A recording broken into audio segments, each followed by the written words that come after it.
In high school, people referred to PKs, pastors' kids or preachers' kids. There was a certain kind of rebellion you could expect from the child of a pastor or a minister. Do you want to kiss me? It's an element in Footloose and 100 other stories. In A River Runs Through It, Reverend John McLean, a strict Presbyterian minister, has two sons. One chooses a more traditional path. But Paul is more of a troublemaker. He's a more traditional PK. Oh, I'll never leave Montana, brother. Forrest is also a PK. He's a principal's kid. But I have to imagine that when the Fenns would head up to Yellowstone, the relationship changed. There was no Principal Fenn in Yellowstone. And I'm sure Forrest and Marvin felt relieved that during summers they could just be father and son.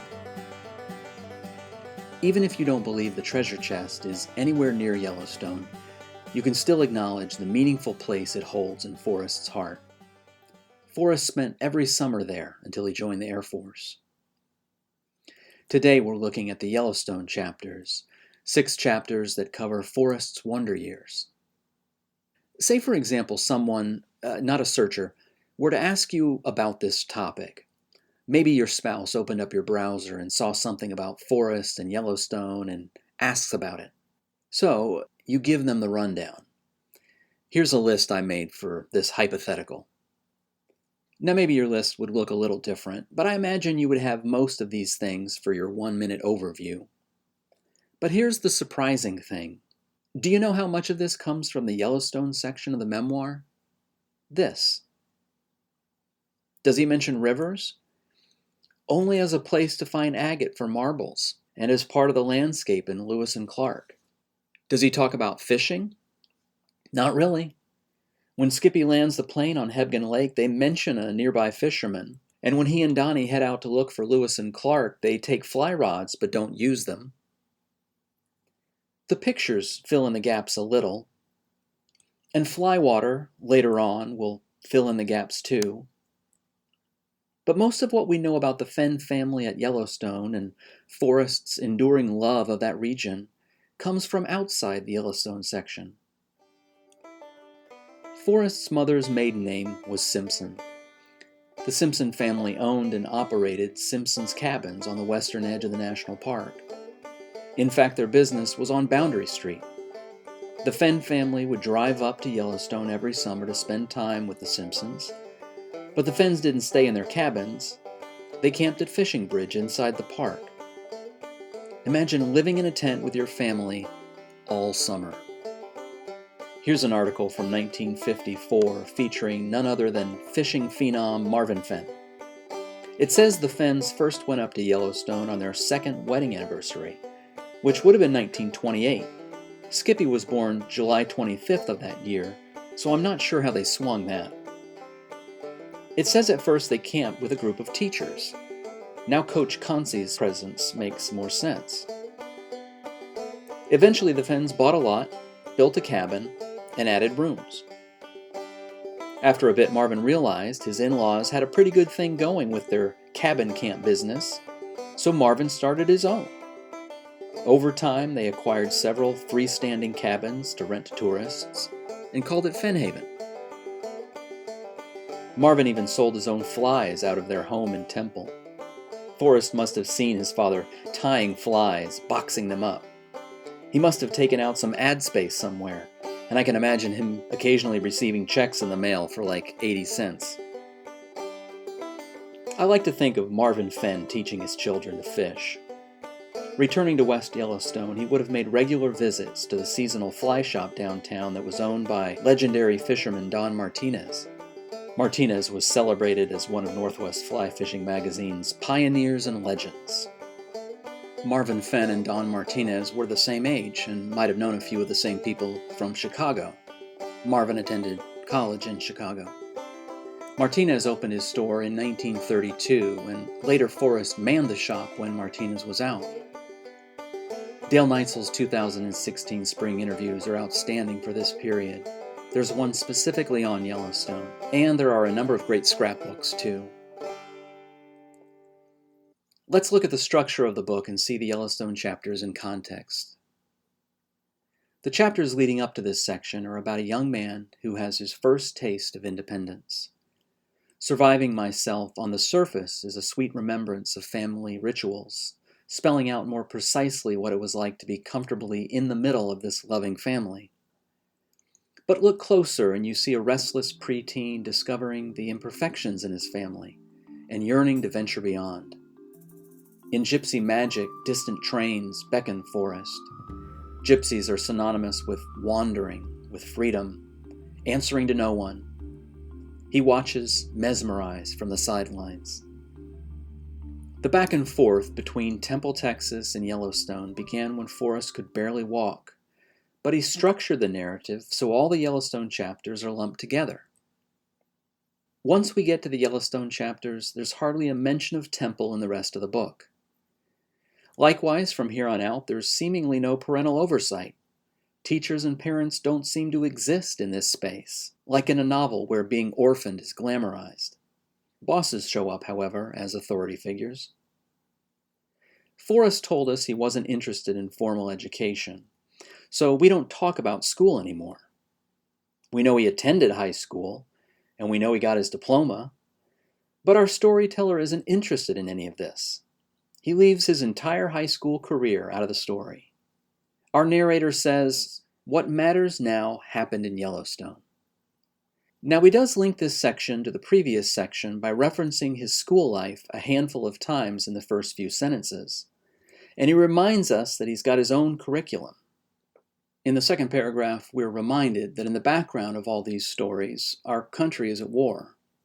Skippy missed the draft by 5 years, but I think Marvin would have been required to register. In this paragraph, we see that Marvin Fenn is also looking in the rearview mirror. People have tried to find this schoolhouse. The University of Northern Colorado in Greeley has this saying that was chiseled into the Kempner building in the 20s.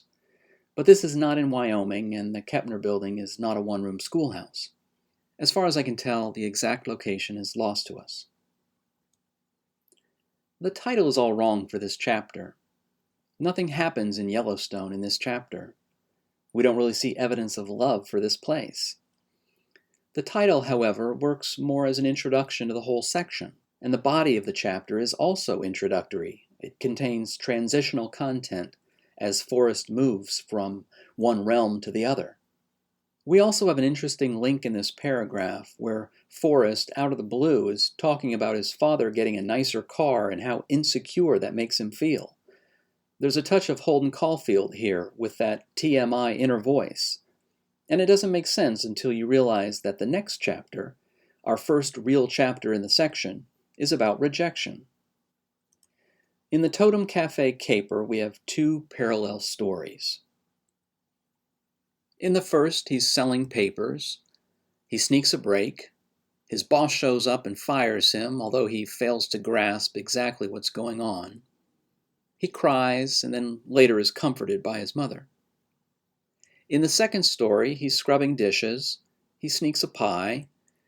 His boss shows up and fires him, and again he fails to grasp exactly what's going on. He cries and is comforted by Grandma. But ultimately, the outcome is different in the second story, which shows progress. Maybe Forrest will do okay in this environment. This chapter reminds us how Forrest has dealt with authority figures so far. As long as you're young, you have to deal with them. And even now on vacation, he's in paradise, but he's not free. It's interesting to compare this chapter with the story it's based on that was published 2.5 years prior. The first part is an anecdote that ends up in Too Far to Walk. The second half is the bones of what appears in The Thrill of the Chase after it's been reworked and expanded. There are changes to the original story. Here, here, here, here, here, here, here, here, here, here, here, here, here, and here. You can make of this what you will. Some are going to see the addition of explicit hints, and I'm open to that possibility. This chapter has many verbal and conceptual links to the poem. But the more I read it, the more I see an author tinkering with his own work. Ask any writer and they'll tell you that the editing is the writing. Save a Word document, come back to it after a break, and you can't help yourself. You start massaging it. One of the more noteworthy additions involves the reference to giant kettles that were used to make brown gravy. He does it in close proximity to the word canyon. I'm reminded of Douglas Preston's warning when Forrest shared his plan. Preston shook his head. You know, there are a lot of smart people out there. I think they might figure this thing out. But Forrest said not to worry. And don't you think, if you're trying to drop hints, that putting keywords from the poem is just about the most obvious thing you can do? Like, too obvious. I can't be certain, but if I were a betting man, I'd say that either the Totem Cafe served meals with brown gravy at dinner, hardly a stretch, or the author is getting creative. In fact, this chapter, more than most, has signs of an author tinkering around with his sentences and trying his hand at literary conventions like allegory, symbolism, parallelism. He had already written about a canyon street and the play on words involving the potholes full of dirty water. Now he has canyons in his hands, and he can describe the kettles full of something similar.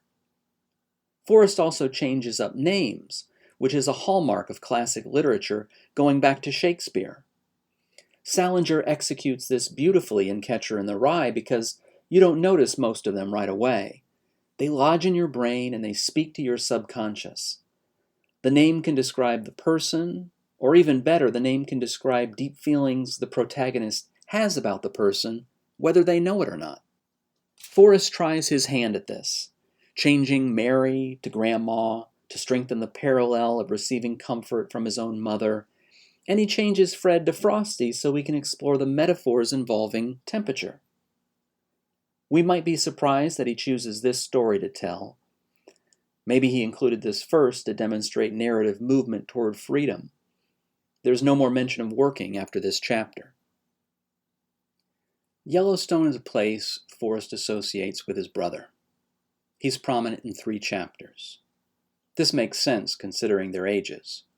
During the school year, a 2-year age gap might as well be 10. Different grades, subjects, teachers, friends.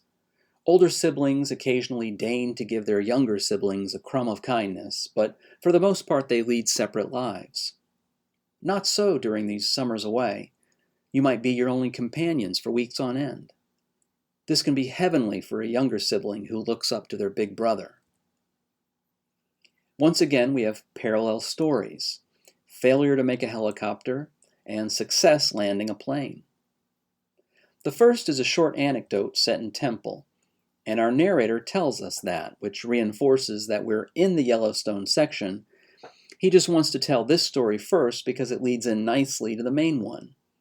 In fact, the story of the helicopter-looking thing that Skippy tries to get off the ground is merely a precursor to the story about an actual plane that Skippy brings in from Idaho and lands on Hebgen Lake. In Surviving Myself, there's a line about Skippy skipping out on doing dishes after dinner. And now here in Yellowstone, you can't help but wonder why Forrest is working 16 hours a day while Skippy disappears into Idaho to procure a pontoon boat for a stunt. But there's no real animosity between these brothers. In fact, there's camaraderie. The chapter title suggests familiarity and kinship. This is underscored in the next chapter, The Long Ride Home. This chapter echoes the story of working at the Totem Cafe, where Forrest is fired unceremoniously but then brought back on board for practical reasons. Somewhere between Shoshone and Casper, Forrest pulled the classic "let me out of this car," and Skippy complies, leaving him stranded. Pick a spot on Google Maps on US Highway 26 between Shoshone and Casper, and it probably looks like this. Even today, it's pretty desolate. In the early part of the 20th century, trails used by horse-drawn carriages and stagecoaches were paved for automobiles. The 30s and 40s were a heyday for interstate travel. However, these numbers here drastically declined between 1941 and 43 because of rubber shortages during World War II, something Forrest mentions in this chapter. Here's a highway map from 1926. It's possible to surmise the route the Fenns would have taken year after year. Temple was close to Route 81, which became I-35. They drove north to Fort Worth, then took Highway 370 west. Very briefly, near Amarillo, the Fenns would have driven on Route 66. That song was released in 1946 when Forrest was a new driver. They took 385 to Raton Pass, and 85, which is now I-25, north to Denver. 85 became 185 in Wyoming. Then it was 20 west through Casper and Shoshone, all the way to Cody and the eastern entrance of the national park. So now we come to the most substantial chapter in this section. It's about twice as long as the others. Remember the boy who was captivated by the wandering gypsies? This chapter is a fulfillment of that longing. And the story, like the route that the two teenagers took through Gallatin National Forest, meanders a bit. I suppose there's a traditional structure to the story. A beginning, they head out. A middle, they're lost and frustrated. And an end, where they head back. I'm reminded of the Summer of Logging video that Dale shot. It's a beautiful short documentary, also part of the spring 2016 interviews. Forrest describes all the trials and tribulations that teenagers in the woods for 6 weeks could possibly encounter. Wet and cold, sleeping in a lean-to, drinking coffee made from pine needles. It's about 12 minutes long. For about 11 and a half minutes, Forrest describes all these hardships, and then in closing he says it was the best time of his life. And what Donnie and Forrest were doing here in the Gallatins is very much the same thing. On their own and making a go at living somewhat like mountain men, roughing it, having to improvise and living off the land, even if it's only for a week. This trip left an indelible mark. Forrest put one of the pictures from this adventure on the front cover of the memoir. And it's actually possible to retrace the first day of their journey. Here's West Yellowstone, and in the newspaper article this chapter came from, Forrest specifically mentions renting the horses near Grayling. There's a Red Canyon here, but that's 100 miles away. So Forrest and Donnie went north of Grayling, up Red Canyon Creek. When they got to this fork, I imagine they headed west. It looks more inviting. Plus, they wanted to get to the Madison where Osborne Russell had gone 110 years earlier.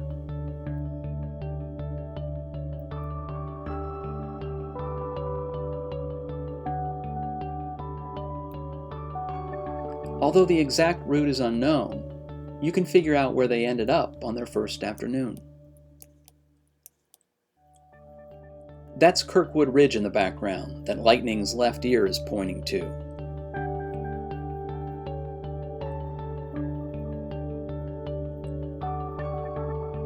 And here Forrest is gazing at Red Streak Peak in the distance. Sage Peak is left, to the north off camera.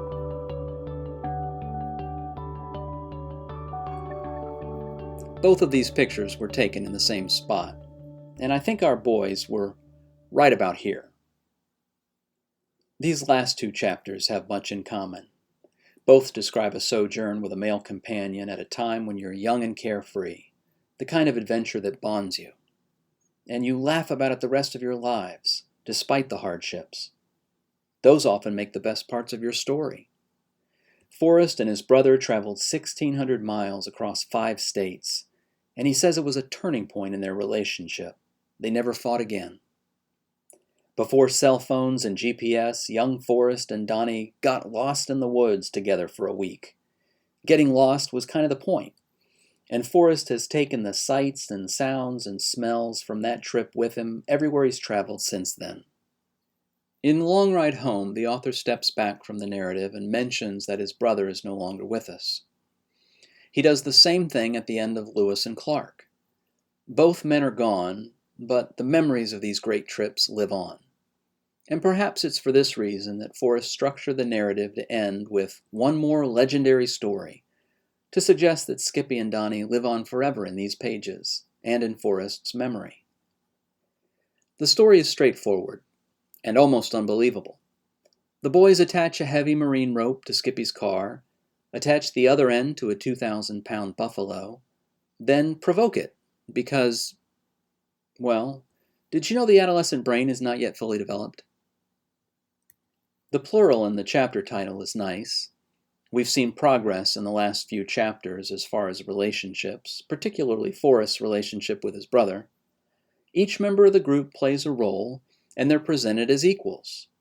Skippy drove the car, Donnie had the idea, and Forrest roped the bull. There's no indication that Forrest is less than, except that he's sitting in the back seat of the vehicle.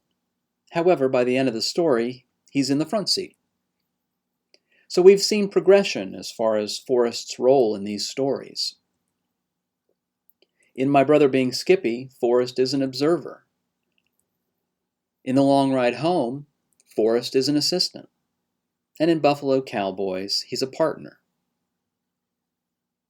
In my video on the Santa Fe section, I say that I was surprised by the telescoping of the narrative and the brevity of the storytelling. But something similar happens here. It's a longer section, nevertheless it's also highly selective and focuses on a narrow window of time, about 5 years between 42 and 47. It takes stories from the second memoir, as well as anecdotes given in interviews, to round out our understanding of Forrest's history in this place and his attachment to it.